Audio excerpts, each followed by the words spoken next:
Holidays-nale, adu namma GT Holidays da. GT Holidays, South India's #1 travel brand. You know you are special when you're with GT Holidays. Peri engineering, arts and science, pharmacy, nursing மற்றும் physiotherapy கல்லூரிகள் சென்னை. இந்தியாவில் சிறந்த உள்கட்டமைப்பு கொண்ட கல்லூரிகளில் ஒன்று. 100% வேலை வாய்ப்பினை உறுதி செய்யும் சாதனை. ஆயிரக்கணக்கான பிற கல்லூரி மாணவர்களுக்கும் வேலை தந்த பெருமை. பெரி, எங்கள் கண்களில் உங்கள் கனவுகள். நேர்களே வணக்கம், இது சாணக்கியா. நீங்கள் பார்த்து கொண்டிருப்பது 7 சென்ஸ். ஒவ்வொரு நாளும் ஒவ்வொரு முக்கிய விஷயம் அப்படின்னு இருக்க, இன்னும் 35 நாள் மட்டுமே இருக்கிறது போலிங் டேக்கு. அப்படி இருக்க முக்கியமான பேச்சுகள் அப்படின்னு சென்னையில் ஆரம்பித்து டெல்லி வரைக்கும் நடக்கிறது. அதை தவிர சோஷியோ பொலிட்டிக்கல் இஷ்யூஸ் அப்படின்னு சொல்லக்கூடிய அரசியலுடன் தொடர்புடைய சமூக பிரச்சனைகளும் முக்கிய விஷயமாக இந்த தேர்தலில் எதிரொலிக்க இருக்கிறது. இன்றும் அது பெரும் பேசு பொருளாகி இருக்கிறது அப்படின்றத பார்க்குறோம். அதன்படி முதல் அக்கு வரை எல்லா விஷயத்தையும் நம்ம இங்கே பார்க்க இருக்கிறோம். இன்று நம்மோடு பின்னணி தகவலுடன் பல முக்கியமான விஷயங்களுடன் நமது ஆசிரியர் மீண்டும் இணைந்திருக்கிறார். வணக்கம் சார். 7 சென்ஸில் இன்னைக்கு ரொம்ப முக்கியமான விஷயம், சமீபத்தில் ஒரு 9 நாள் முன்னாடி நடந்த ஒரு விஷயம்.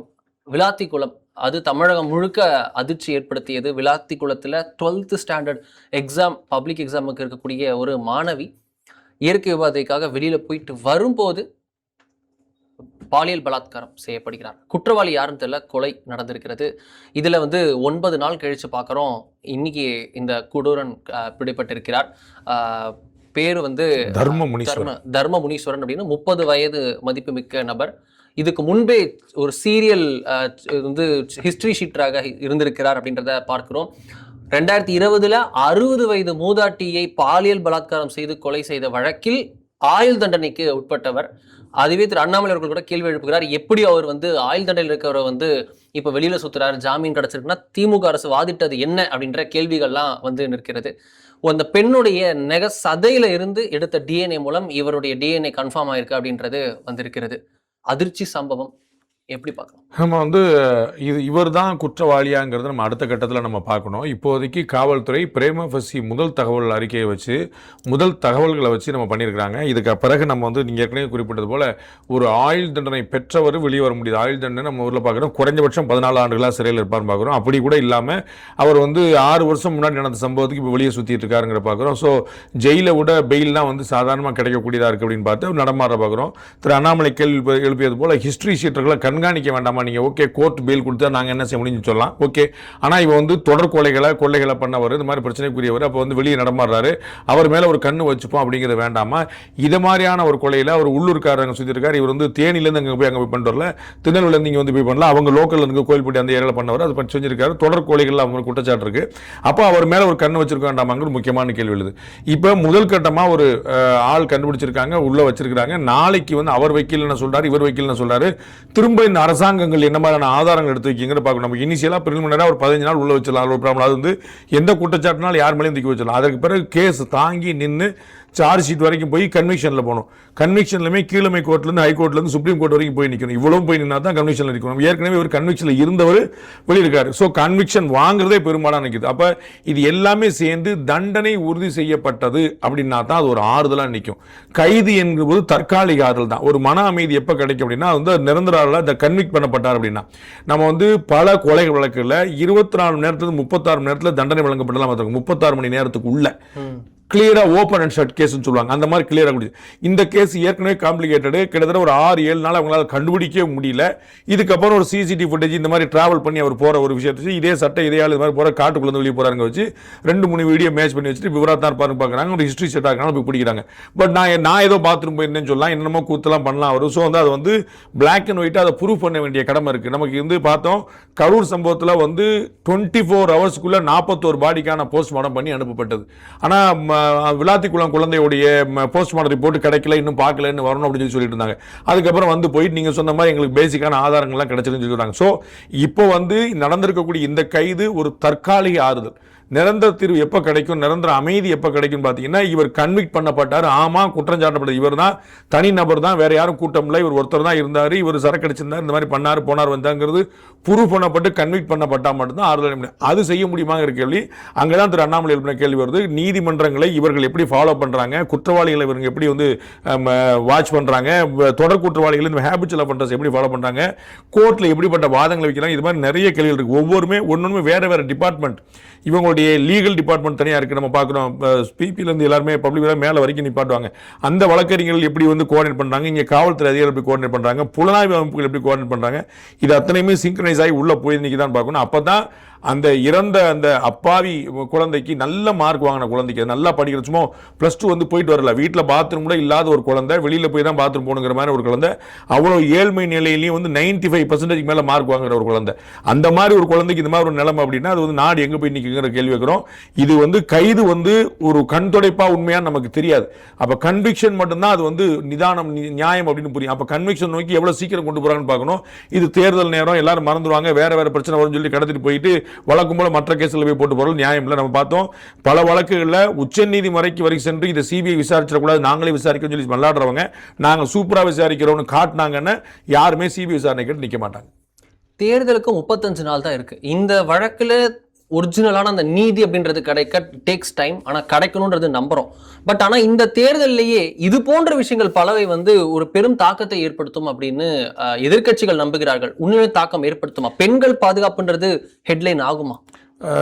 இவருக்கு தண்டனை கிடைச்சிட்டாப்ல ஒரு நீதியோ நியாயமோ கிடைச்சிடாது, அது தண்டனை மட்டும்தான் கிடைக்கும். ஸோ போன உயிர் எப்படி திரும்பி வரப்போறதில்ல.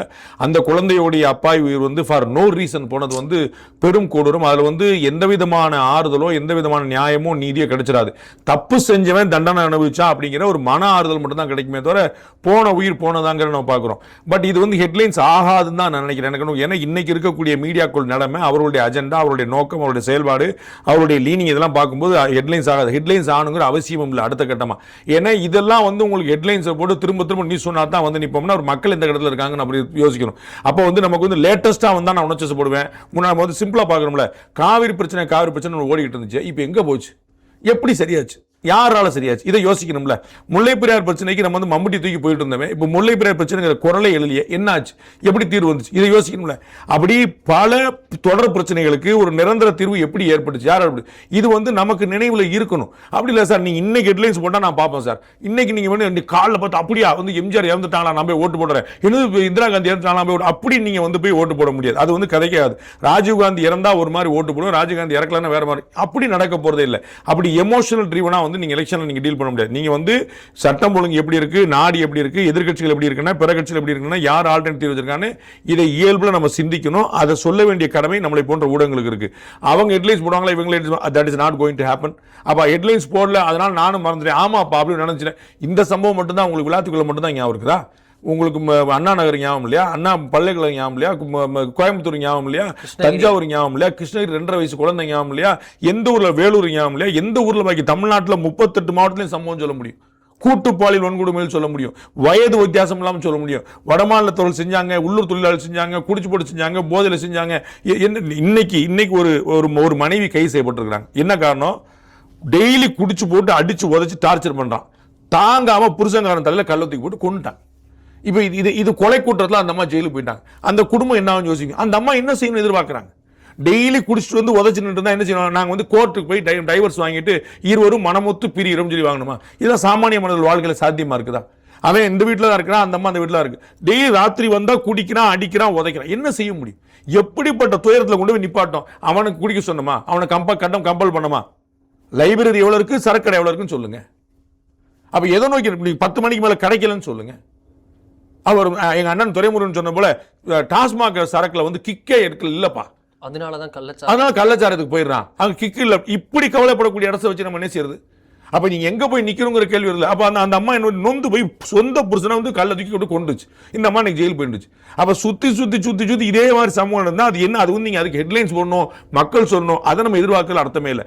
அவரவருக்கு புரியணும், புரிஞ்சா சரியா. அடுத்ததான் நீங்க சாராயம் பத்தி சொன்னீங்க. இன்னைக்கு திரு சீமான் அவர்களுடைய தேர்தல் வாக்குறுதி நாம் தமிழர் கட்சியிலிருந்து வெளியாகி இருக்கிறது.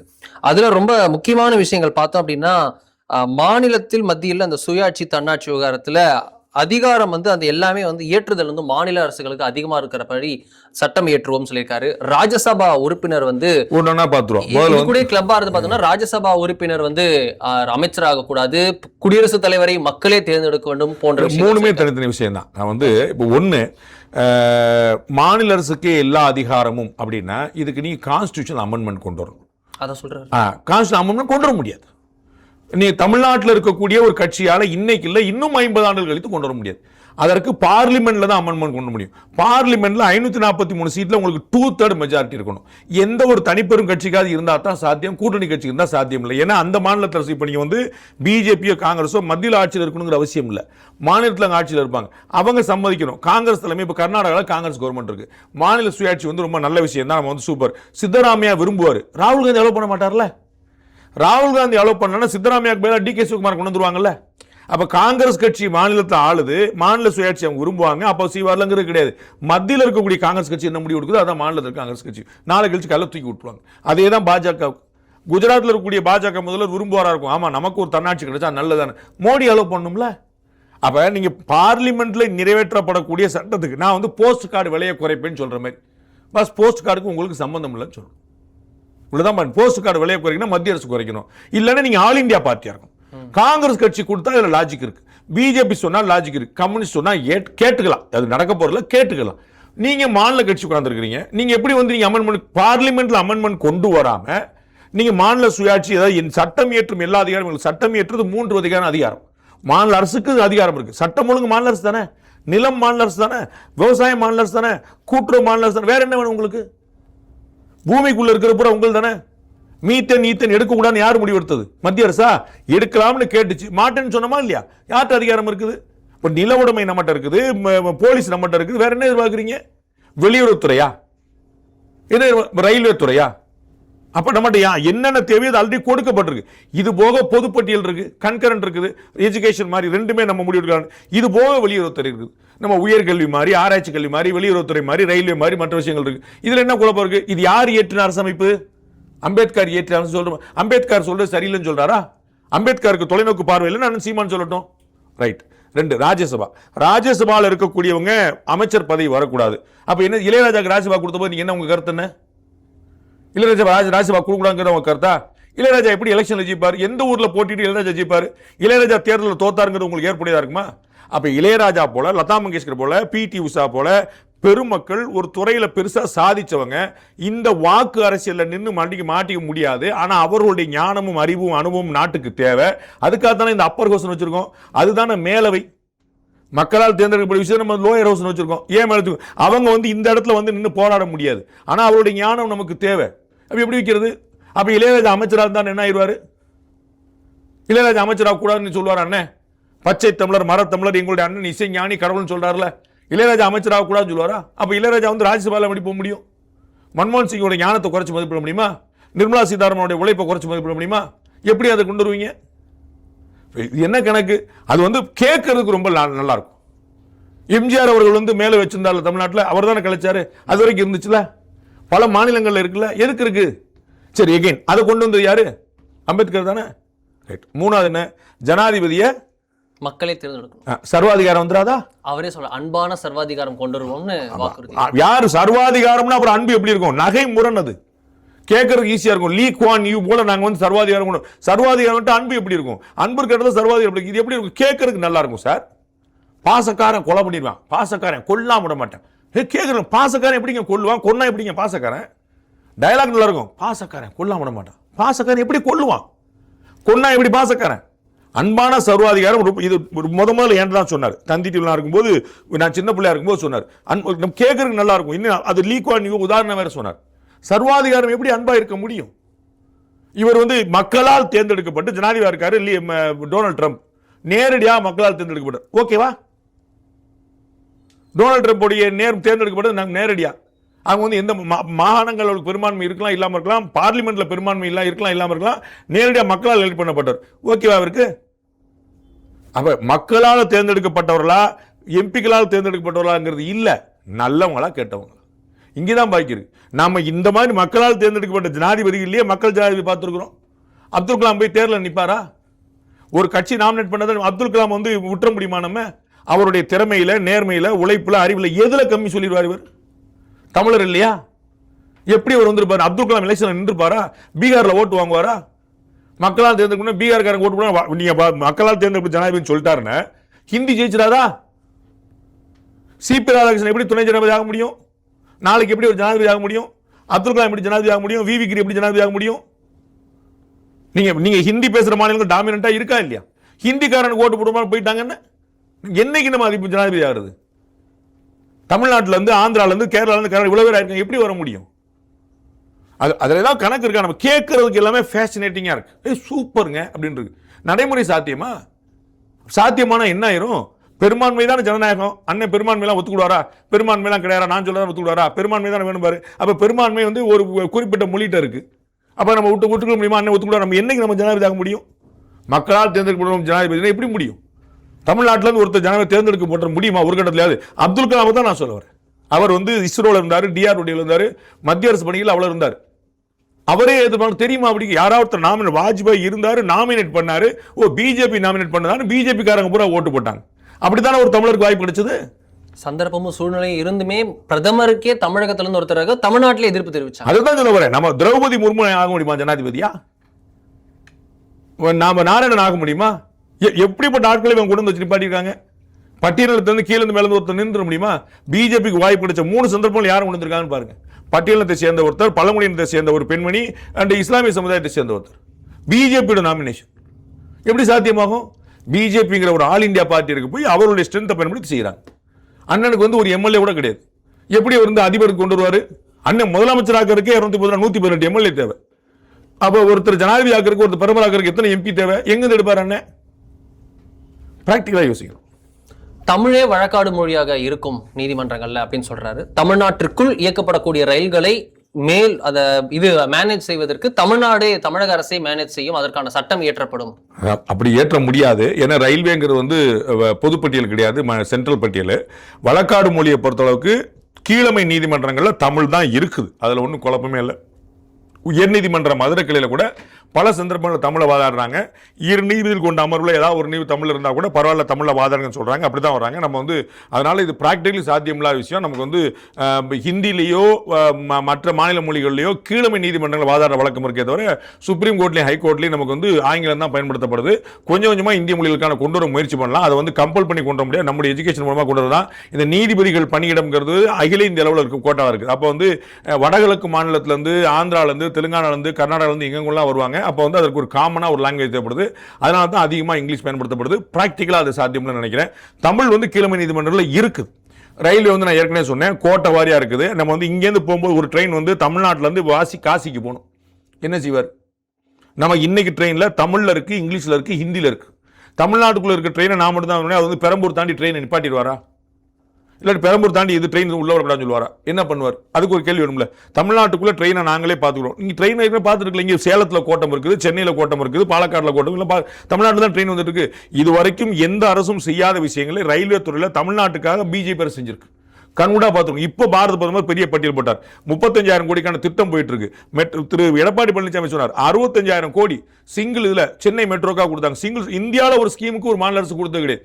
ஒரு ஸ்கீமுக்கு ஒரு மாநில அரசுக்கு ஒரு ஸ்ட்ரோக்ல இந்த அமௌண்ட் 65,000 கோடி கொடுத்தாங்க. என்ன இந்த பட்ஜெட்ல 7,500 கோடி தான் கொடுத்திருக்காங்க. இந்த ரயில்வேக்கு மட்டும் நான் சொல்ல வரேன். அப்ப ரயில்வேக்கு இதுக்கு மேல போய் போக்கஸ் எங்க கிடைக்கும்? தேனி மாதிரி ரயில்வே கனெக்டிவிட்டியே இல்லாத இடங்களுக்கு ட்ரெயின் போயிட்டு இருக்கு. ரயில் போடி மாதிரி, அதாவது அந்த மாவட்டம் அந்த ரயில் பாதையே கிடையாதுங்க. சுதந்திரம் பட்டதும் இல்லாம உட்காந்துருச்சு. எப்பயோ ஒரு முன்னாடி இருந்து நாங்க சின்ன பிள்ளையா இருக்கும்போது பார்த்தோம்னு சொல்லி சொன்னாங்க. கனெக்டிவிட்டியே கிடையாது. இப்போ வந்துருக்கு. எப்படி வந்துச்சு? நாம் தமிழர் கட்சி ஆட்சியில் வந்தா. அப்ப இதற்காக ரயில்வேங்கிறது நெட்வொர்க். நீங்க வடகிழக்கு மாநிலங்களுக்கு எப்படி கனெக்ஷன் கிடைக்கும்? அப்ப இது தேசிய கட்சியால தான் செய்ய முடியும். ஏன்னா இது வந்து தேசிய பட்டியலில் இருக்கு, சென்ட்ரல் லிஸ்ட்ல இருக்கு. தமிழ்நாட்டிற்கு 5 தலைநகரங்கள் கொண்டு வரப்படும் அப்படின்னு சொல்லியிருக்கார். கச்சத்தீவை மீட்போம் அப்படின்னு சொல்லியிருக்கார். கச்சத்தீவை மீட்கிறதும் சென்ட்ரல் கவர்மெண்ட் தான் இருக்கு. 5 தலைநகரங்கள் வந்து டெக்னிக்கலி சாத்தியம், பட் வந்து அது பெரிய கேஸாக மாறி நிற்கும். நமக்கு வந்து ஜெகன்மோகன் ரெட்டி அந்த மாதிரி ஒரு ட்ரை பண்ணி 2 இதாக கொண்டாருன்னு சொல்லி சொன்னார். பெரிய குளறுபடியாக நடந்துச்சு. சவுத் ஆப்பிரிக்காவில் அப்படி ஒரு அட்டம் இருந்துச்சு. அமெரிக்காவில் வந்து ப்ராக்டிக்கலாக இல்லாமல் ஒரு விஷயம் இருக்குது. இந்த பக்கம் நியூயார்க் போய்விடுவாங்க, அந்த பக்கம் வாஷிங்டன் போய்விடுவாங்க, அந்த பக்கம் வேற ஒரு இடத்த சொல்லிடுவாங்க. அந்த மாதிரி ஹாலிவுட் இருக்குது, திரை. ஸோ கலைக்காக இதுக்காக சொல்லிக்கலாம். நமக்கு வந்து அரசு எங்கே இருக்குதோ அதுதான் தலைமைச் செயலகம். அதுக்கப்புறம் நம்ம வந்து மதுரை வந்து கலாச்சார தலைநகரம். ஏற்கனவே மதுரை கலாச்சார தலைநகரம் தான். அங்க போய் மதுரையில் பேசக்கூடிய எல்லாருமே தான் சொல்லுவாங்க. முது தமிழ், முத்தமிழ், பழைய தமிழ், சங்கம் வளர்த்த தமிழ், மதுரை தமிழ் எல்லாமே தான் சொல்லுவாங்க. நீங்க வந்து மதுரை தானே வந்து கலாச்சார தலைநகரம், யார் மறுப்பாங்க? அப்ப நீங்க இது வந்து தொழில் தலைநகரம், இது வந்து தமிழ் தலைநகரம், இது அது சந்தோஷம் தான் சொல்லிக்க வேண்டிய. ஆனால் முதலமைச்சர் எங்க இருப்பார்?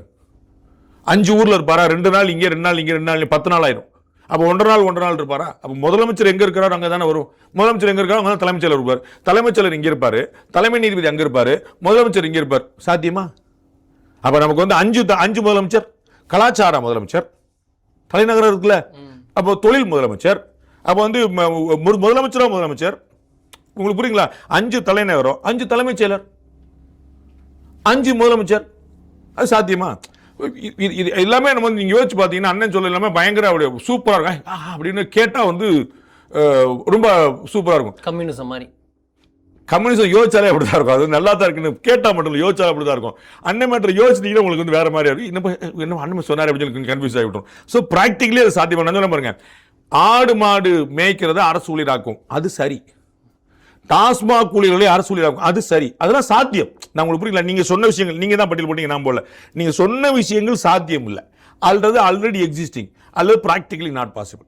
நீங்கள் ஆடு மாடு கொண்டு வருவாங்களே, நாங்கள் விவசாயிகள் நாங்கள் அரசு தாராளமாக செய்யலாம், தப்பே கிடையாது. நம்ம கண்ட்ரோல் இருக்குது, நம்ம செய்யலாம். விவசாயம் நம்மகிட்ட இருக்குது, நிலம் நம்மகிட்ட இருக்குது, அரசு டாக்டர் நம்மகிட்ட இருக்குது. டாஸ்மாக் ஊழியர்கள் தமிழ்நாடு அரசு நிறுவனம் தான், அதில் நான் ஆக்குவேன், தாராளம் பண்ணலாம். அப்போ எது சாத்தியமோ அது தாராளமாக செய்யலாம், எது சாத்தியம் இல்லையோ அது நடக்காது.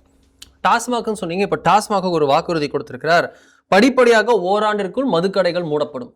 தேவையான 16 கேட்ட மாதிரி இருக்கு. இதெல்லாம் தேவையான 2016 எல்லா கட்சியிலுமே வந்து அதை கொடுத்தாங்க. ஒரு மிகப்பெரிய ஒரு சமூக செயற்பாட்டாளர் அப்போ வந்து இறந்தார் அந்த போராட்டத்தில் இருந்துட்டு. ஆமா, சசி பெருமாள். அதனால வந்து ஒரு பெரிய ஒரு துயரம் வச்சு அந்த எமோஷன்ல வந்து பண்ணாங்க. அண்ணன் வைகோ வந்து அவருடைய பாடி எல்லாம் தூக்கி சுமந்து அந்த நிலத்தெல்லாம் வந்து மண்ணெல்லாம் வெட்டி அவருக்கு வந்து குழியெல்லாம் தோண்டி அவ்வளோலாம் ஏற்பாடு பண்ணி பண்ணாரு. இன்னைக்கு வந்து அதெல்லாம் 2016 சொன்னோம். திரு உதயநிதி நினைக்கிறேன், அவர் வந்து வட சென்னையில் ஒரு கூட்டத்தில் சொன்னார், நாங்கள் 2016 மதுவில கொண்டு வரும் சொன்னோம், எங்களை தோக்கடிச்சிட்டீங்க. கனிமொழி அவர்கள் நினைக்கிறேன் இல்ல 2000 அவங்க வந்து கனிமொழி கனிமொழி அவர்கள் வந்து நீங்க வந்து வாக்குறுதி கொடுத்திருந்தீங்களே கேட்டபோது அது 2016 இப்ப இல்லன்ட்டாங்க. திரு உதயநிதி அவர்கள் ஒரு பிரச்சாரத்தில் ஒரு வேன் மேல ஏறி பேசுறாரு, 2016 வாக்குறுதி கொடுத்தோம், நீங்க தோக்கடிச்சிட்டீங்க, 2020 வாக்குறுதி கொடுக்கல, நீங்க எங்களை ஜெயிக்க வச்சிட்டீங்க அப்படின்றார். சோ அந்த மாதிரி ஒரு ட்ரெண்ட் போயிட்டு இருக்கும்போது இது வந்து தேவையானது.